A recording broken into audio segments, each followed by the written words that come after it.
So shut the company down for 2 days, spend $1 million or so doing this party, the mother of all parties, live up to the commitment he'd put out there for years and years and years. You know, we're going to have this mother of all parties.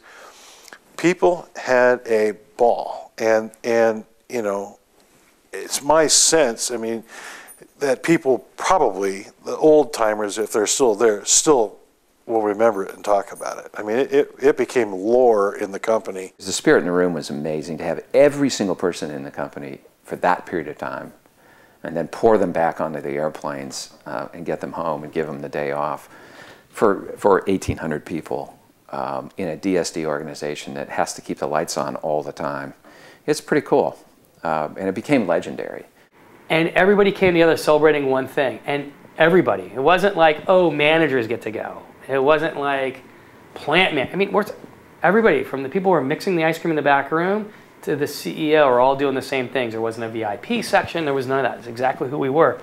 It was an amazing day. You know, I think what we started with is we wanted to be the leading premium ice cream company in the Bay Area, and that happened very quickly. And then we said, well, okay, we're going to expand. It was very aggressive. We said, we're going to expand our mission to become the leading premium ice cream company in the West. And it was only after we had achieved that, and after we had dealt with the name issue, that we then raised our sights to be the leading premium ice cream company in the United States. But it's the idea that we were going to take over the country when this whole idea started, and we called it the worm race, and the lines were going to cross, and Dreyer was going to be the bigger market share leader. That deserved a celebration, but it was always felt like, most people would say that, and then I don't know what, you get like a nice plaque, you get something. And we shut the company down for 2 days, everything. If you were an employee, you were going to be flown to Oakland, California. You were going to have that day off, and then the next day off to recover.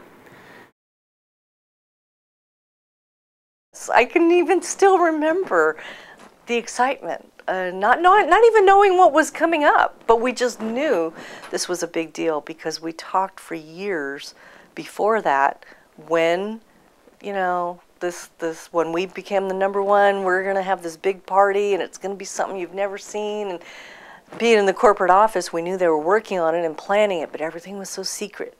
And I wasn't a part of the planning for it, so I really didn't know anything that was going to happen. Virtually every full-time employee in the company on this given day was flown to Oakland. What they were only told was, we're having a company meeting. This is our annual meeting, but it's going to be all together. That's all they were told. They didn't know what to expect. You know, we sat them down in a amphitheater with a stage, and Gary spoke and I spoke, and you know, we kept it under 20 minutes or so, and then we said, oh, by the way, follow us, and opened up these curtains, and on the other side of these curtains is, I mean, clowns and great food and all sorts of stuff. Up on the side of the stage was an opening, and through that opening everyone began walking, and you transitioned, and from behind the stage, now you're entering this open auditorium arena, which was absolutely decked to the nines with decorations and balloon sculptures. And we had people on stilts. Throughout this whole auditorium were a bunch of different games that people could do. They could put on sumo suits and wrestle in the sumo things. We had people that could jump on trampolines. We had climbing walls. We had a disco area tucked up in one hallway corner somewhere they could sing. In most companies, you know, the ice cream makers would not be invited to that kind of a celebration. Right.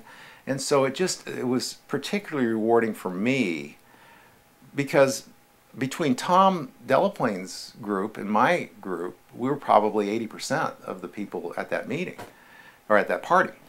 And it was so rewarding to see them to be able to rub shoulders on a dance floor with Rick Kronk and all of that. I'm telling you, it was a bonding experience like no other. I mean, it's like a friend where you've gone through some really crazy thing together, and that's the one thing you remember years later, because brought you together. Well, that was, I would say, a major bonding experience for those of us that were there.